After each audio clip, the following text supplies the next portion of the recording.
لله وصلى الله وسلم وبارك على المبعوث رحمة للعالمين نبينا وحبيبنا محمد وعلى آله وأصحابه أجمعين أما بعد فالسلام عليكم ورحمة الله وبركاته. Ang lahat ng papuri, pasasalamat at pagdakila ay tanging para sa Allah. Pinupuri at sinasamba natin ang Allah. Dalangin natin sa Allah subhanahu wa ta'ala na patuloy niya tayong bigyan ng tawfiq at hidayah bi'idhnillah. Mga kapatid sa pananampalatayang Islam, bilang isang mananampalataya ay nararapat sa atin na mag-unahan sa paggawa ng ibadah sa Allah subhanahu wa ta'ala.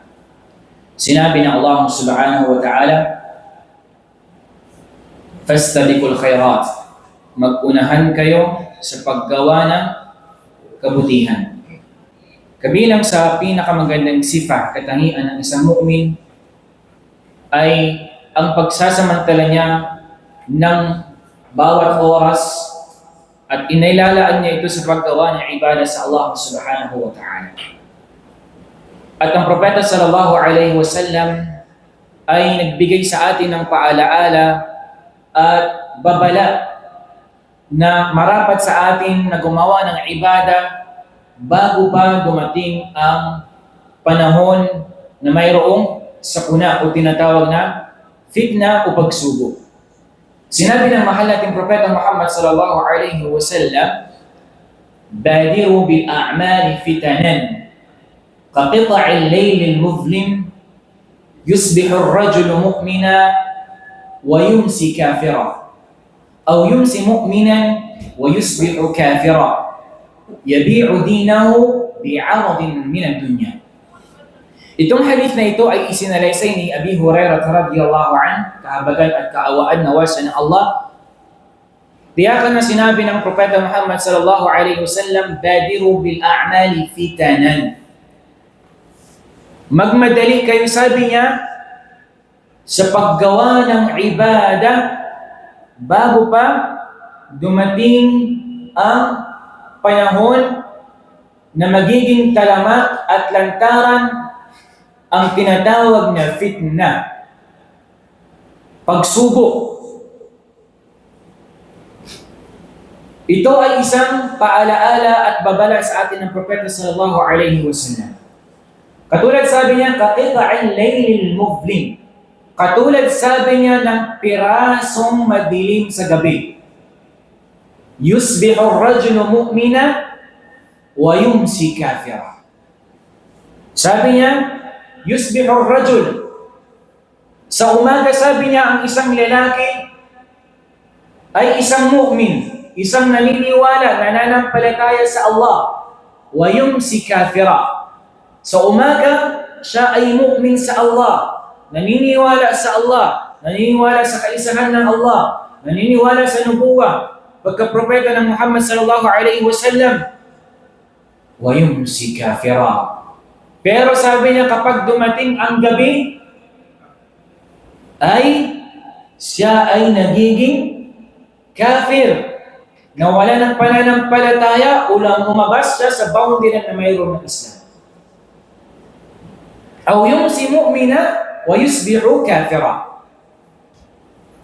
Sabi pa ng Propeta sallallahu alaihi wasallam, "Udi naman kaya," sabi niya, sa hapon, sa gabi, sabi niya, siya ay isang mu'min, naniniwala sa Allah, pero sa umaga siya naman ay isang kafir.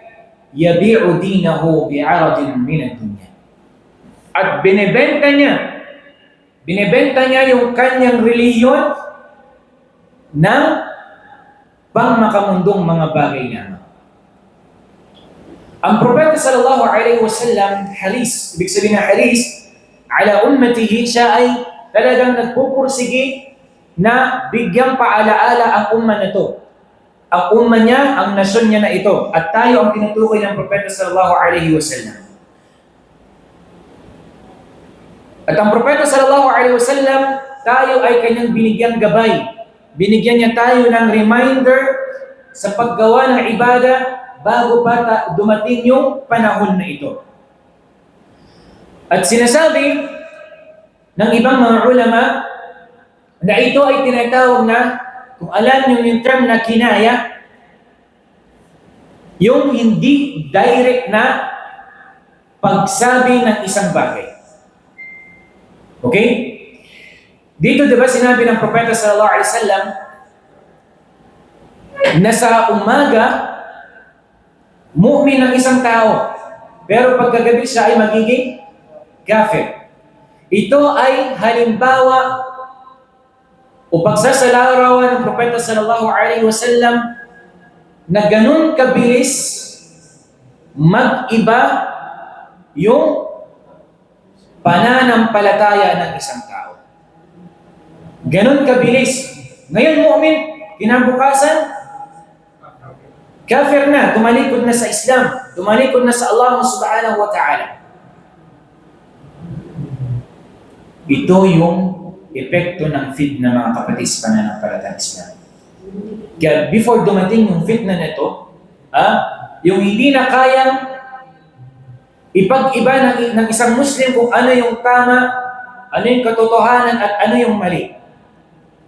Kaya before pa dumating, sabi ng Propeta sallallahu alaihi wasallam, yung araw na ito, ang panahon ito, ay dapat nakapag-imbak ka na ng paggawa ng kabutihan.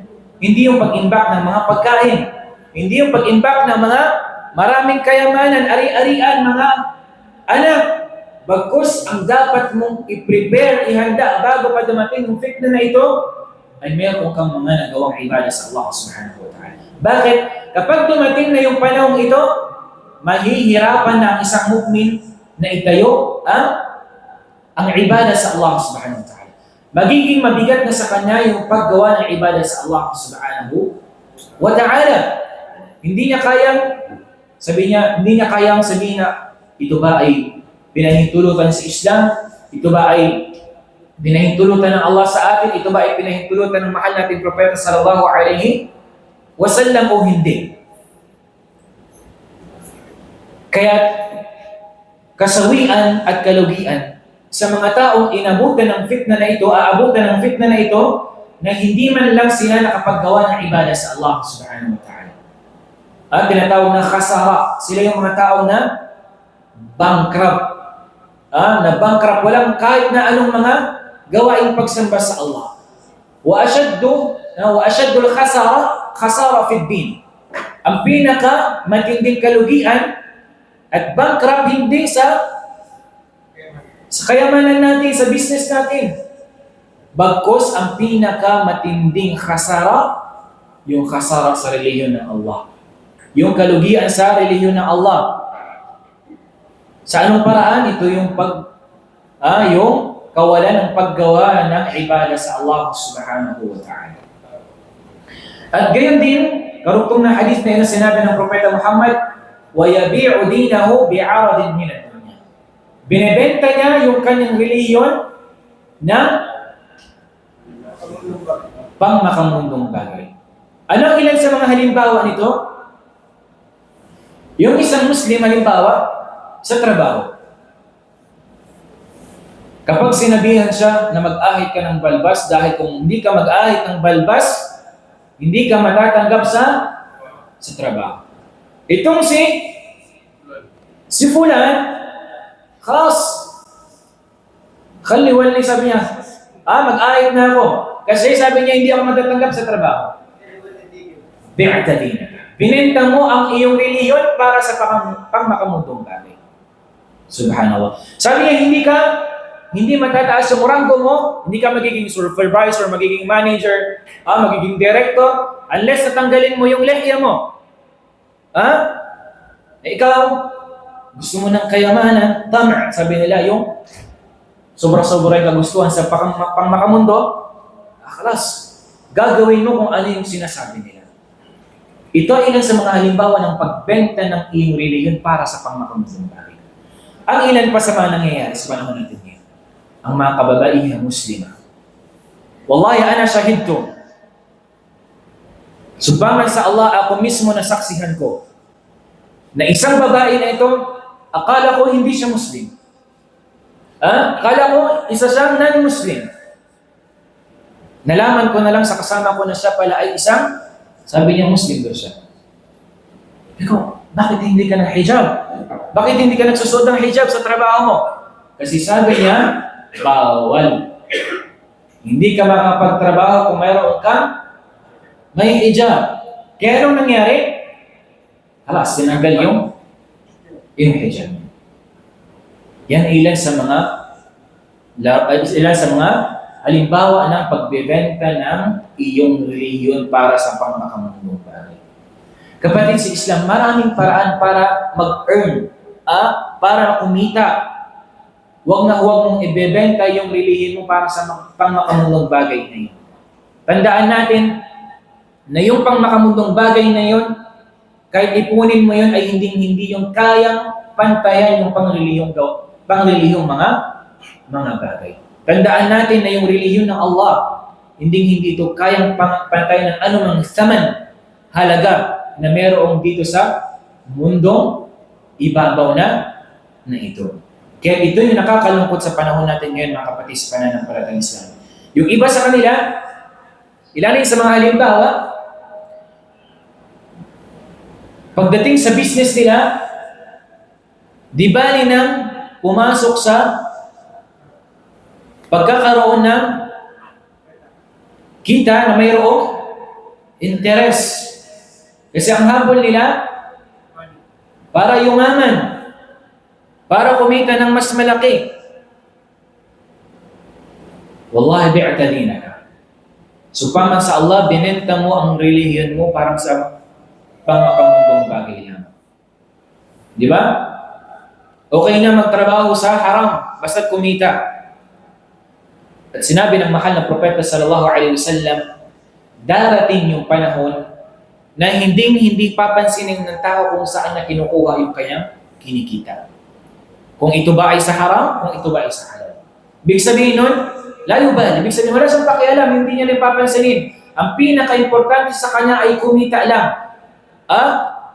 Mabili niya yung kanyang kagustuhan, yung kanyang mga pangangailangan, magpakain niya sa kanyang mga anak, sa kanyang mga asawa para mabuhay niya.